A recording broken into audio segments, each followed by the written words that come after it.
thanks for joining us. Really appreciate it, and we'll get kicked off. So, uh,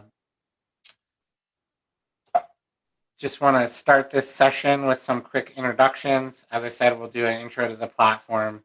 Then David's going to go through his use case and approach to using Yellowdig, and then leave plenty of time for Q&A.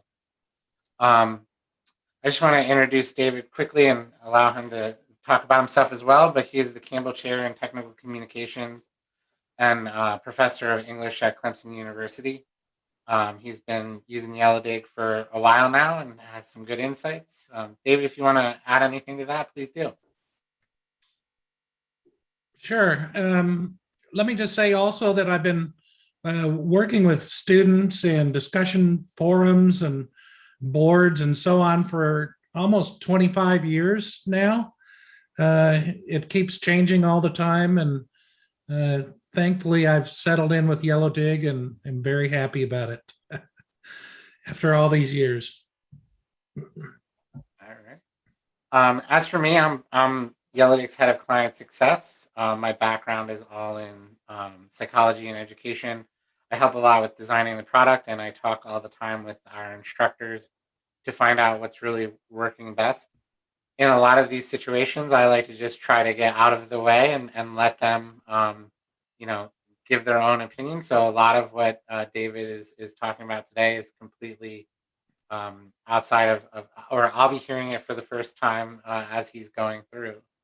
So I do want to just quickly give an introduction to Yellowdig for anybody that might be attending this that has sort of no idea what Yellowdig is about or hasn't done a ton of research into the platform, just so that people know what we're talking about as we're going through it.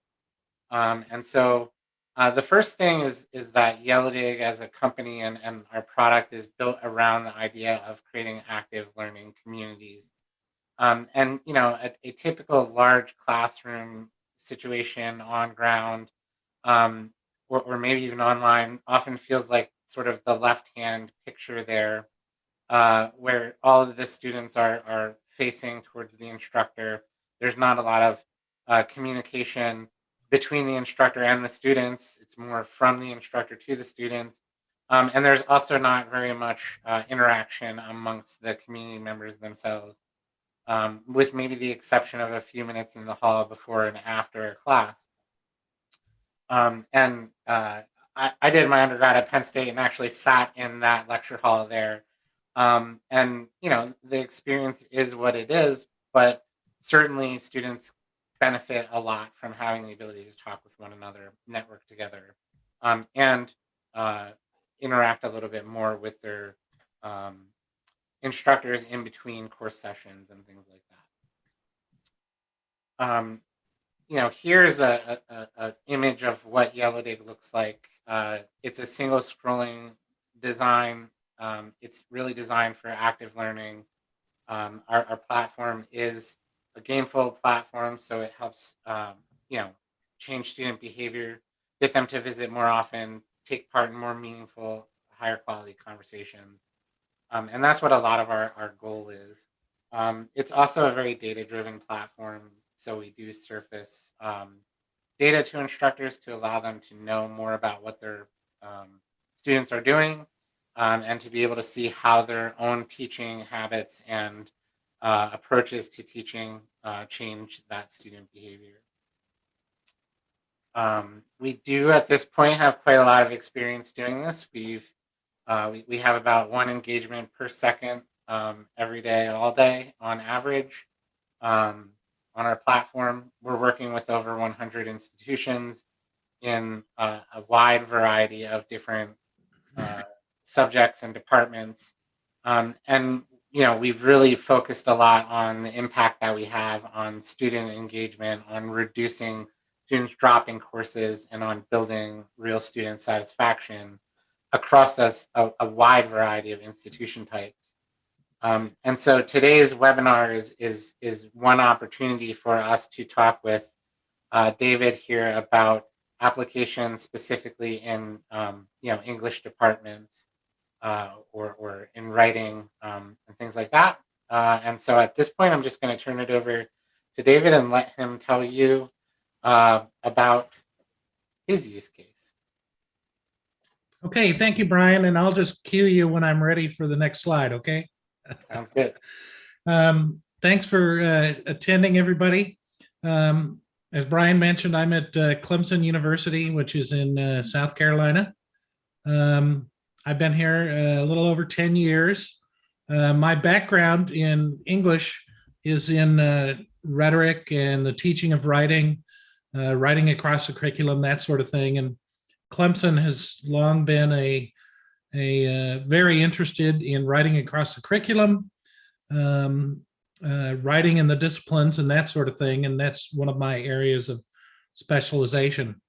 So I've always been looking for ways to use digital technologies to promote writing, so that students can, of course, learn to write better, but also so that they can use writing to learn content in not just English courses, but any of their courses across the curriculum. Brian showed that slide from Penn State. If you didn't know what you were doing and you assigned papers to all those students, can you imagine what sort of life you'd be living, grading, 500 papers? It turns out that when people try to do that the traditional way, the grading issues become a major hurdle. And in writing to learn pedagogies, we encourage writing every day. And you can imagine what it would be like for the instructor and the whole posse of TAs to try to read all the writing that students were doing, not to mention grading it, recording it, all that sort of thing. And thankfully, there are technologies that can help us address some of those issues and still promote writing to learn. And we've been trying Yellowdig at Clemson now for a few years. Use it primarily in English courses, so first year composition, technical writing, business writing, introductory literature, that sort of thing. But then we are also seeing it used across the curriculum in science courses, engineering courses, nursing courses, that sort of thing. So we continue to use it, and we're trying to do some research on how it can affect student engagement and student learning, which are two of the goals pretty much of every course on campus in some regard. And I've been using Yellowdig in a variety of courses in English that I'll talk to you a little bit about today. I teach technical writing in summer courses, usually in an accelerated fashion. So I just finished yesterday a 3-week technical writing course that's very intensive and had students using Yellowdig. But then in the regular semesters, 15-week semesters, I've taught primarily graduate courses and use Yellowdig there also. So I'm going to talk to you about 3 things, goals or ways that Yellowdig transforms my writing pedagogy, and I think the writing pedagogy that other instructors apply also. And they have to do with engagement, community building and collaboration, and then reflection and metacognition. So I'll talk to you about metacognition last, in case you're wondering what that is. Thinking about thinking. All right, Brian, can you go to the next slide? All right. Particularly during the pandemic, and I'm sure this applies to many people across the country and across the world, a major challenge has been to try to get students to engage with their courses and the course content when we can't rely on traditional face-to-face methods. Keeping them engaged in their courses became critical at Clemson, because you wanted students to continue to make progress in their degrees and to be active learners and so on. And that can be difficult to manage when the traditional model might be converted maybe into, recorded lectures and students watching lectures and taking tests. The level of engagement that we see from that sort of interaction is kind of low typically. But just in terms of our goals for engagement, we want students to learn course content.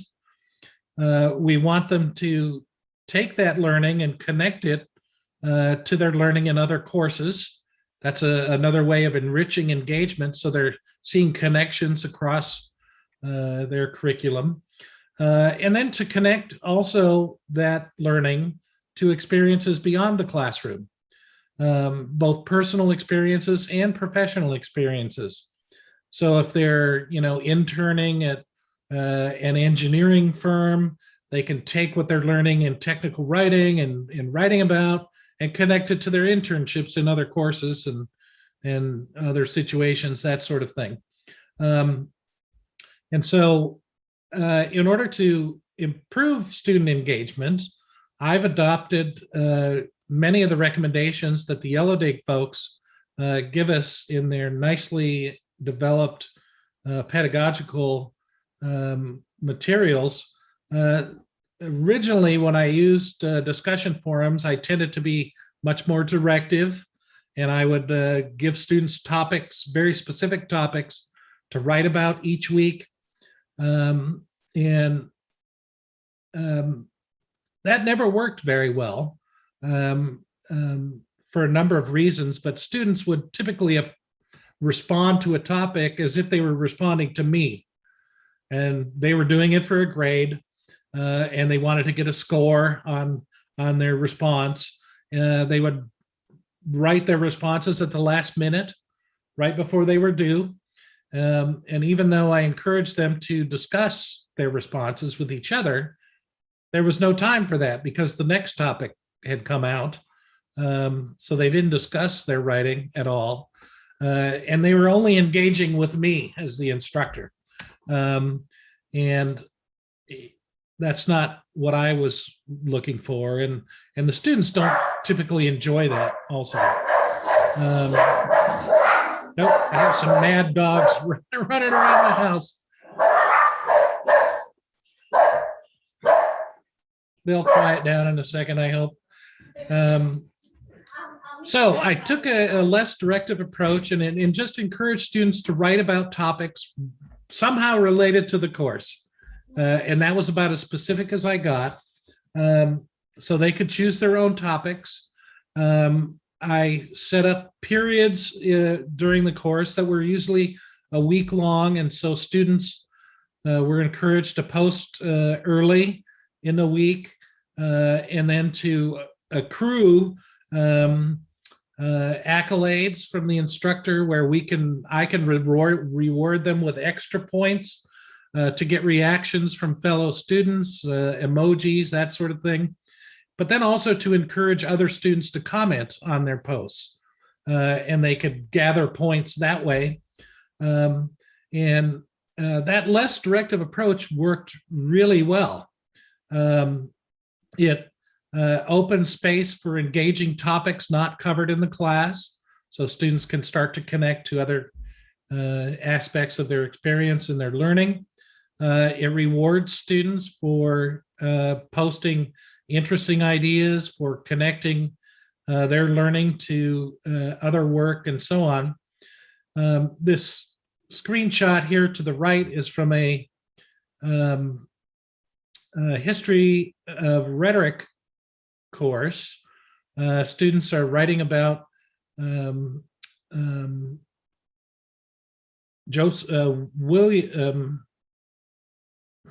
George Campbell, and one of the students is connecting George Campbell and Kenneth Burke's ideas of rhetoric to Frederick Douglass's work on rhetoric, and And you just see a lot of interaction going on, and students are really thinking pretty deep about what they're learning in class.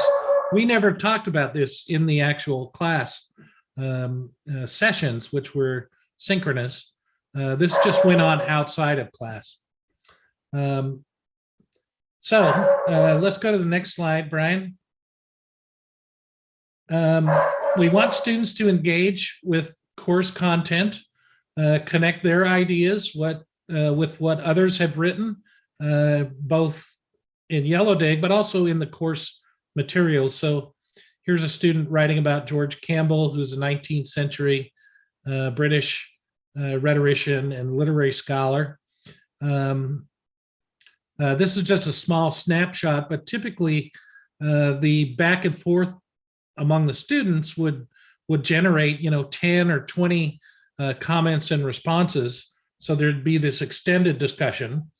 I encourage them to quote often from the course readings, which gives them some common content to talk about.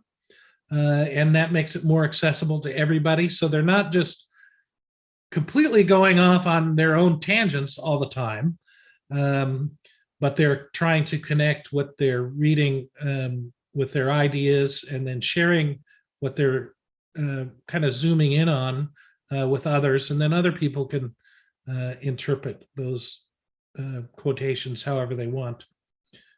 So that establishing common ground is very important. Let's go to the next one, Brian.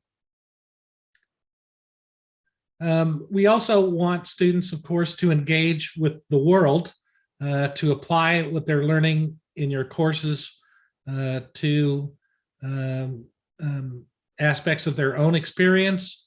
And in this last year and a half with COVID-19, it became especially important for us to help students connect their learning with what they see happening in the world, which for many of us has been very disorienting and discouraging. And students are especially susceptible to that. And giving them the opportunity to connect their learning to what they're experiencing in their lives, I think was a great way to encourage the kind of engagement that we want to see all the time anyway. These ways of connecting what they're learning in the class to their experience, to the experience of others, to their reading, all of these things help motivate what we call writing to learn. Students become better writers, but they also learn the content better.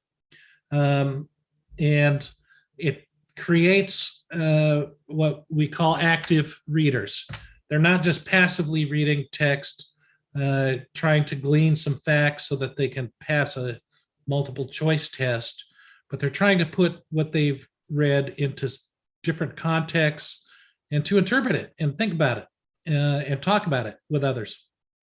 So you put all these things together, and hopefully we get some nice, highly motivated, engaged students. And now I'm going to talk to you about why that's great benefit, not just to the students, but to the instructors. And I think this is what many of you probably are really interested in. So let's go to the next slide, Brian. When I used discussion boards in even standalone discussion boards or discussion boards in something like Canvas, I found that much of my time was spent recording what students had written. So counting words, counting discussion posts, and in Canvas, if for those of you who use that, that can be really difficult to track down all their posts, especially in a long course and where you're encouraging them to write often. We're talking about a lot of material, and all of it had to be recorded in a grade book. So I was doing a lot of reading, recording, responding a little bit.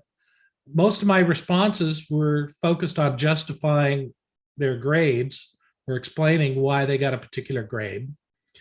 And that, as a writing teacher or as any kind of a teacher, that's not fun work. It takes a lot of time, and I don't enjoy grading papers. I hate it. In fact, I'm a writing teacher. I don't like marking papers. Putting awk and frag and stuff like that in the margins. That's not why I got into this.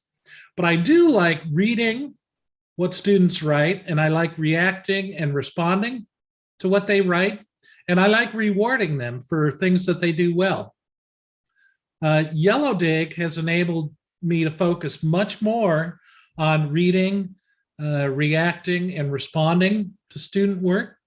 And I've been able to spend my time rewarding them for what they do well, engaging them with my own content. And that's been really fun. And that's easy teaching, I think, when you're doing that. When you're learning with your students and dialoguing with your students, you learn about them. It helps you learn your course content even better. And you're not wasting all this time on management. Management is not fun for me, anyway. The screenshot here I've selected is just one of the types of sets of data that you can get in Yellowdig that will show you how many posts students are creating, how often they're commenting on each other's work, their reactions, so emojis, that sort of thing. Conversation ratios are how much engagement back and forth over time are occurring. My conversation ratio is not as high as I would like it to be, but it's something to work toward. I think our help information from Yellowdig says we ought to shoot for 8 or 9. Is that right, Brian? So I have to get a little bit better at that, but I'm getting higher each time. So that's something to work for. Let's go to the next slide. Yeah, but before we do that, I do want to say 6.2 is certainly higher than the average of a sort of typical discussion forum, where if you tell students to make one post and then comment on 2 other posts, it would be sort of around 2, right? Maybe a little bit higher if you actually get conversations going. So just a note on that 6.2, our recommendation is around 8. We sort of don't see any downsides up to and even above that number, so that you're getting kind of 8 comments per post that's created. But 6.2 is still pretty good and pretty indicative of some good conversations coming off of the posts that are being made. Yeah, and I would say that also is without any management on my part. I'm not going in there and saying comment more, or I'm not berating them in class saying you guys aren't posting enough. I don't have to do any of that. This is entirely self-motivated, and that's great. It just really explodes, and you can see this is over a semester, I believe, or close to a full semester.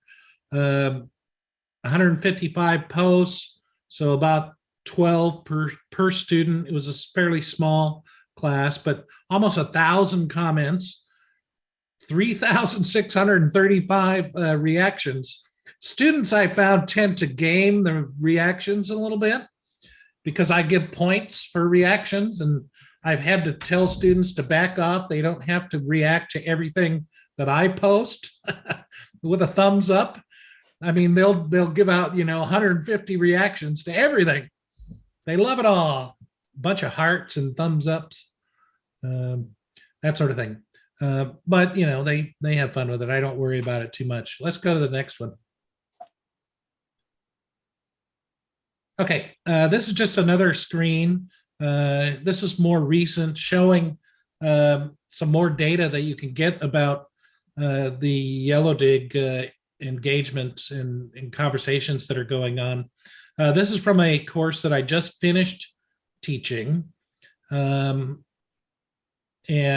Brian can help us maybe interpret some of this data better than I can. This was a 3-week course, so students had to start posting in Yellowdig immediately, and that took a little bit of work for them. They had to figure out how to use it and all of that stuff.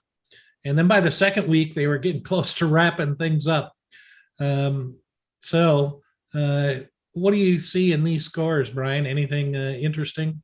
Yeah, I mean, in general, we see this type of pattern in communities that are doing reasonably well, which is to say, um, a lot of people focus on in a standard discussion kind of paradigm or framework on how much students are generating, and we put those variables into our sharing score. So that score of 68 is an average percentile of the variables that are listed beneath it. How many multimedia items are being shared by your students, how many posts and comments they're making, links shared.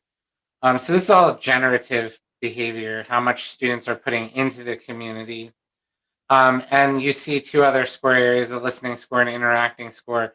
The variables that go into those scores are all around either consuming information, so reading posts or viewing posts, taking part in back and forth conversations, actually interacting with students and giving out those reactions and comments.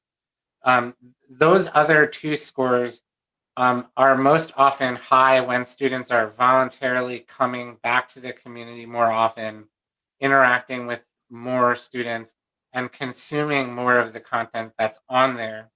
So if there's one score that we would sort of want to be a little bit lower, it would be the sharing one, because the other ones are the ones that indicate that students are enjoying the experience, seeing value in it, coming back more often, actually interacting with each other and talking about these things. And the sharing score you can, try to drive up by just requiring them to make more posts or whatever, but you can't force students to listen to each other necessarily. You can't force them to actually interact with each other or to come back, multiple times a week and continue a conversation. And all of those are the behaviors that we really hope to encourage the most in a lot of cases. And so often, as you get the listening and interacting scores higher, you see the sharing score go up naturally because students are voluntarily coming. Um, but in other cases, if students are just posting and they're really not interacting in the community, you'll see the sharing score be high or mediocre, and then have the other scores be considerably lower. So as Mhm. anybody might be looking at their own community health scores, maybe that helps interpret it. But David, this pattern is what I would want or expect to see if students are truly sort of interacting with and talking about the content. And it turns out that the reading and interacting parts of this are actually the parts that predict student grades the most and predict learning outcomes and completing the class and all of that. Well, and I love being able to see how the students in the course are doing relative to what all Yellowdig users are doing. So that's the global. And then the network compares what's happening in the class with what's happening locally at Clemson. So, for example, you notice at least in terms of globally, the average total word count for my course is pretty high compared to the global average word count, which is good because it's a writing course, and I want them to write a lot. These are students who probably don't get much opportunity to write in their courses, and so that's good. But it's just another way of keeping track of how students are doing, and something that you can fine tune over time. But I like being able to access that very easily. Okay, let's go to the last one. And this way of engaging with the course and with your students is the most important of all, I believe. And it has to do with time and how you use your time as an instructor. Professors are busy people. we have a lot more going on than politicians think. It's not just time in the classroom, but we have research to be doing, or publishing to be doing, a lot of service activities, and I don't want to be spending 90% of my time filling in scores in a Canvas gradebook. This was just a little slice of my gradebook from the tech writing course. It goes like 8 screens wide on a 27-inch monitor, and I don't want to be plugging in point totals for discussion posts all day long. I would much rather spend my time responding to students. And so this is just an example on the right of one type of response that I'll post myself. A student was talking about, and this was a tech writing course, talking about Adobe Creative Cloud software, and mentions a book. He didn't mention the author, but I recognized it. Ethics Demonstrated in Geometrical Order, by Spinoza, actually, the philosopher. And I happened to be writing about Spinoza and some other work of mine. So I was able to respond and say, here's what I'm doing with Spinoza. And that was great. I enjoy responding that way. And it's something that the student and I could have in common and talk about elsewhere. But it also tells the students that I'm listening to what he's saying. And that's good. That's very rare in college when you have a professor respond specifically to something that you've written. Unfortunately, it's fairly rare, partly because we have so many students and it's so time consuming to do this sort of thing. So that's a really important way to convert the time spent on management into time engaging with students. All right, let's go to the next one. Just 2 more slides to go. Throughout all this engagement, these are some of the things that happen somewhat spontaneously because of students getting engaged and responding to each other and so on. And this is where it starts to support the kind of writing that I'm interested in teaching. And what I see happening in my courses is a somewhat organic community building going on that fosters collaboration, that prepares students to work with each other outside of class or on collaborative projects that I might want to teach. It fosters identification with students, student to student. They start to share their interests and see that they have common goals, learn from each other that way. Students can see how others respond to things, and that functions as a kind of modeling where, maybe you have a particularly great writer in a class. Students can listen and read how these students are responding to things. And personally, I learn a lot when I see other people responding to the work that I'm reading also. So it's a kind of cultivation of imitation, which is important in reading and writing and literacy. Helping students make connections among things that they wouldn't normally connect. And having multiple people do this simultaneously fosters invention and creativity. It encourages networking, acting together in the context of their writing. And then one of the most important but least understood has to do with what we call exigency, which I can never pronounce very well. But that's this, this internal motivation to say something and to have it meaningful when it comes out. And if you have exigency, you're motivated to write, you're motivated to communicate and to be understood. And we know that if you have that, suddenly all the problems that you might have had with writing start to go away. The students who have trouble with grammar and mechanics repeatedly are often they don't have, or sometimes they don't have an intellectual investment in what they're saying, so they don't care that much if it's correct or not. But if you really care about something and you have this internal motivation to say it to someone else, suddenly the grammar gets better, and the mechanics get better, and the voice of the student gets stronger.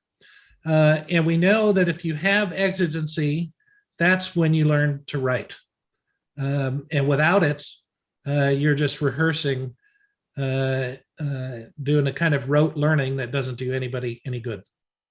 So I'm going to stop there, I think, and turn it over to my Yellowdig buddies, who will carry on, I believe. Yeah.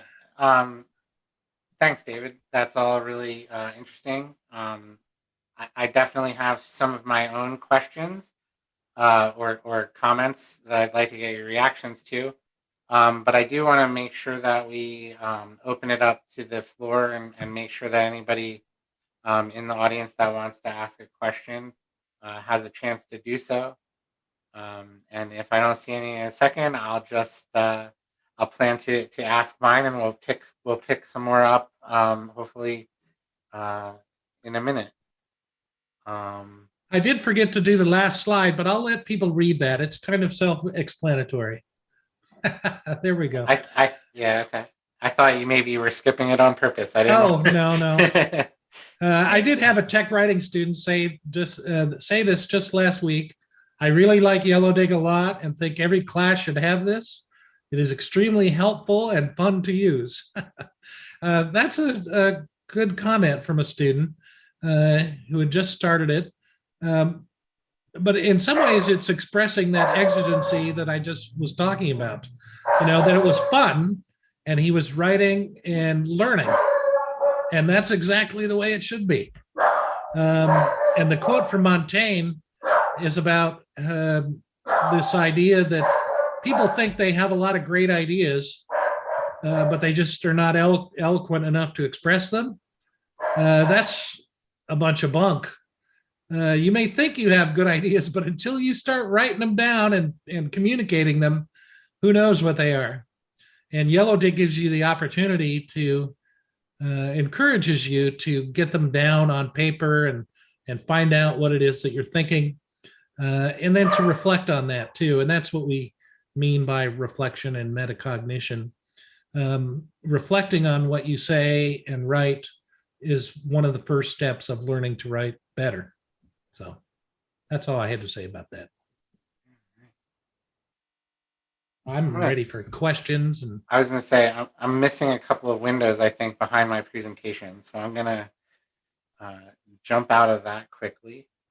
And I see there's a couple things in the Q&A here. So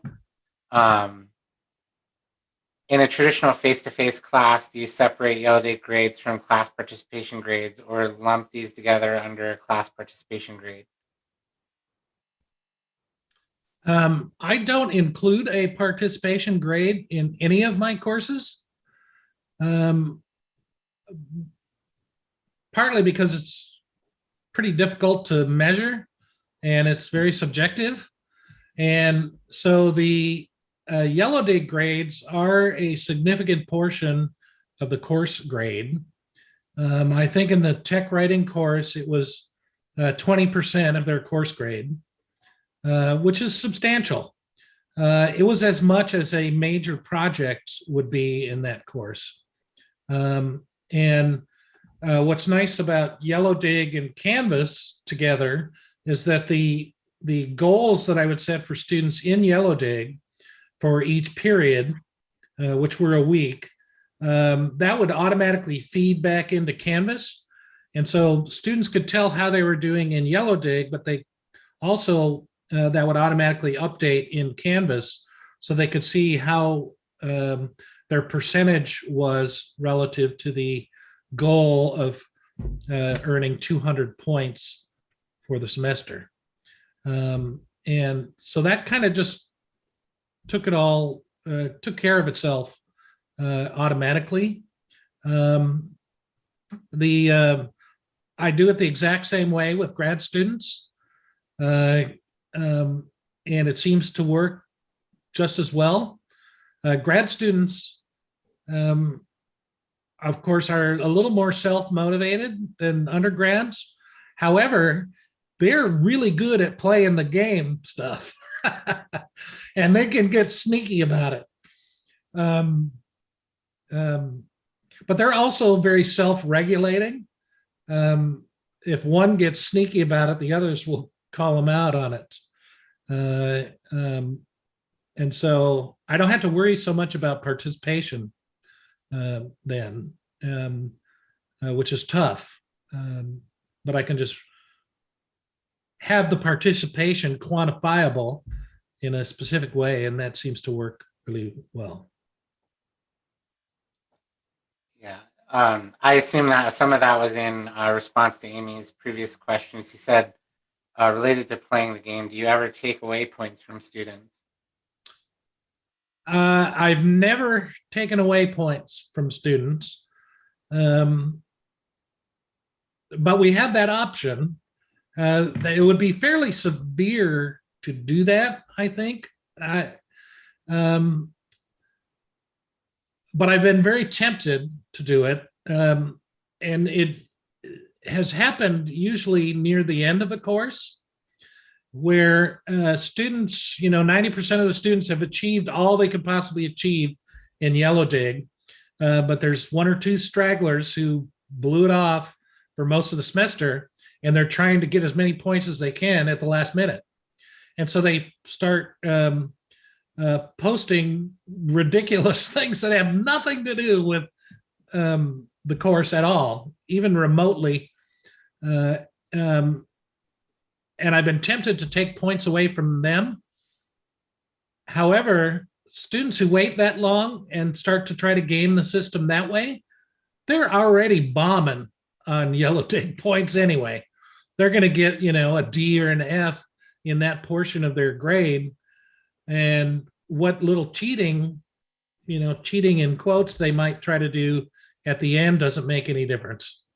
So I just let them, I let them think that they're getting away with something. But occasionally I will step in and say, so what does this have to do with rhetoric or tech writing? And then they realize they've been kind of called out on it. Yeah, we see or we hear all manner of what happens in different communities. What we've definitely found is, if you're setting expectations early on in the course and you make it clear what the community is for, most students will honor that. There is the ability to allow them to sort of flag posts. And if you highlight that for students, it doesn't really get used very often, but knowing that other students can do that is often a deterrent. And really, once students are interacting with one another and are really part of a community, there's a certain amount of social capital they have to spend if they start doing these types of things, because other students do recognize it. And then finally, if the instructor is there just a little bit each week and is sort of making it clear that they are paying some attention to what's going on and that they do care, that things stay on topic, some very minor bits of feedback throughout the semester can really take care of a lot of that. And then if you have to, I guess you take away points, right? But generally speaking, I think we find that it's not the kind of thing that you need to do that often. And obviously, it sounds like you're a little hesitant to do too much of that, but also because you don't feel like you really have had to. Yeah, I can imagine sometimes students might accidentally post the exact same thing twice. For example, maybe they didn't see that it actually posted or worried about it. I wouldn't have a problem taking away points from them on that, and I would just let them know. It's kind of, some of this is related to what George asked in the chat. Are you reading all student posts, and what do you think is your response rate? I read all the student posts early in the semester and respond heavily. But then as the course develops, I pull back more and more, and I will go in and comment on things once in a while and give out accolades.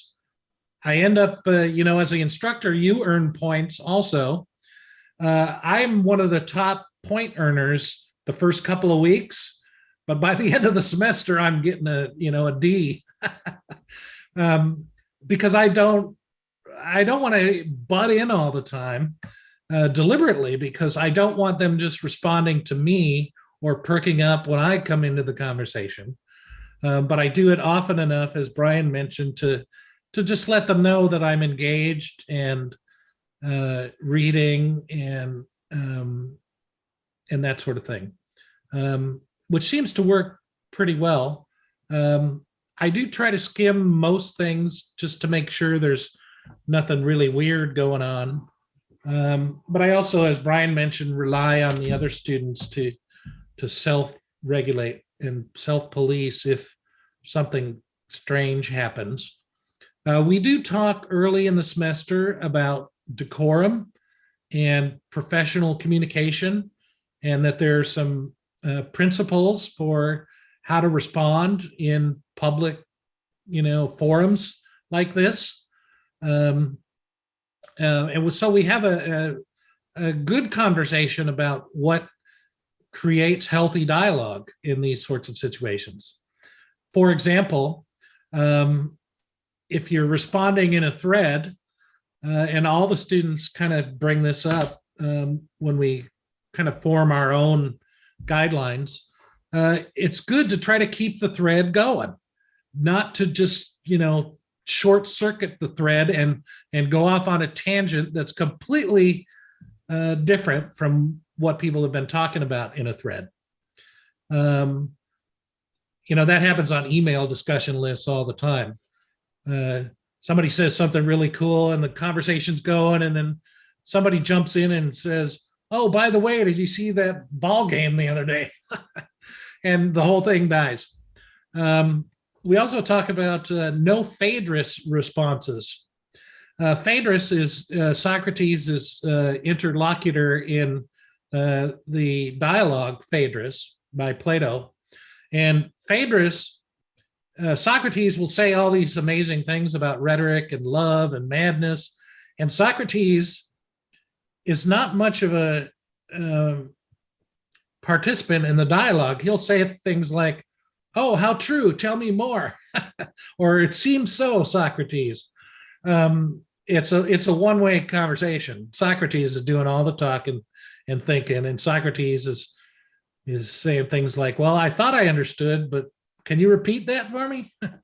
That doesn't encourage conversation to happen either, when people are just saying, "Great idea," and then nothing else. So there are things like that help with response rates and carrying the conversations, and don't require any management on my part. I think the thing that you just said is actually really important to say to instructors as well. So, sometimes we'll see instructors. We always say that style matters a lot versus total amount of participation in the community for instructors. And so one thing we'll see some instructors doing is saying things like, "Great post." But that's not really a conversation continuer, or it doesn't sort of spur additional ongoing conversations. So if you think something's a great post, it might be better to say something like, "Oh, an interesting point. I was reading this," or "That reminds me of that." And to try to spur additional conversation or spur an additional kind of response back. Because if somebody says "great post," the only thing that you can respond back is something like "thank you," maybe, right? So the like from the standpoint of an instructor, one really helpful thing is to think about what they can like add in and how they can encourage continued conversation as they are interacting with students. Mhm. I want to bring up one slide that just has some of our information on it really quickly. But there is one more question in the chat I want to try to get covered before we sign off for the day. So I wanted to give everybody an opportunity to get a link to our ebook, a new ebook of ours. And if you wanted to get in touch with David, you can also get on his LinkedIn using these QR codes. Gayab, I don't know if you have links that you were planning on also sharing in the chat, but just wanted to bring those up. And the one last question in the Q&A that I see is how do you prevent students who wait until the night of the point rollover to finally post for the week? And is there any sort of thing that you do specifically to discourage that? Well, the course is set up in Yellowdig in terms of how many points they get for posts and commenting and that sort of thing to discourage that last minute posting. If they post at the last minute, they're not going to get a lot of comments or emojis or accolades for that week from instructors and their peers. So they might be able to do that, but they're just going to get rewarded for that particular post, and that's not enough. But if they do that early in the week, they can post once a week and generate all these comments and all these emojis and so on, and that one post might even get them up to, the weekly goal. So that provides some incentive not to do the last minute posts. And the comments that are, I agree, great point, that sort of thing. I do set word thresholds that they have to try to achieve for a post. I make that, I don't know, 150 words, something like that. And that comments have to be a certain length also in order for them to gain points for the comment. I tend to make mine a little bit higher, mostly because they're writing courses, but so a comment might need 75 words. That seems like a lot. I can't remember how much I set it at. Maybe we usually recommend around 40 for posts and 20 for comments, but you're right. You're doing a writing class. It would make sense if it were a little longer. I think maybe 75 for posts and maybe 30 or something for comments. So they do have to say something beyond "I agree, great point" to earn anything. They could still say that, but they don't get any points for it, so they're not gaming the system in any case. And I remind them of the strategies for posting early and often all the time. Make it easy on yourself. Do it early, and it'll just run itself. A really concrete way that you can encourage that as an instructor is just to tell them that you're going to accolade things earlier in the week more often, right? Just because of when you check, spend most of your time checking into Yellowdig and stuff like that, and if they notice or you tell them there's going to be some part of the pattern there, they'll definitely come in sooner. Well, I want to thank you, David, since we're about out of time. I want to give you a chance to have the last word if you would like. I did think your point about intellectual play is super important in sort of building people's curiosity, and it sounds like that's what you're really encouraging in your communities. So thank you, and if you have anything you want to say, lead us out, I guess. Well, intellectual play, you're exactly right, Brian. gets at the heart of my whole philosophy of teaching writing. The more we can encourage that kind of play, the better students will write. But also, the more they'll learn, the more they'll be able to elaborate uncertainty, which is the kind of fundamental principle of rhetoric since its beginning in ancient Greece. Aristotle and Plato were teaching students to generate content through intellectual play. And the more we can do that for our students, the more they learn, the better they write, and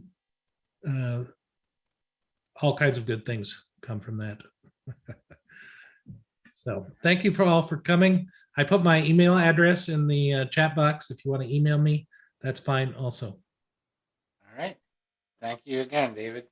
And Okay. thank you for everyone for attending.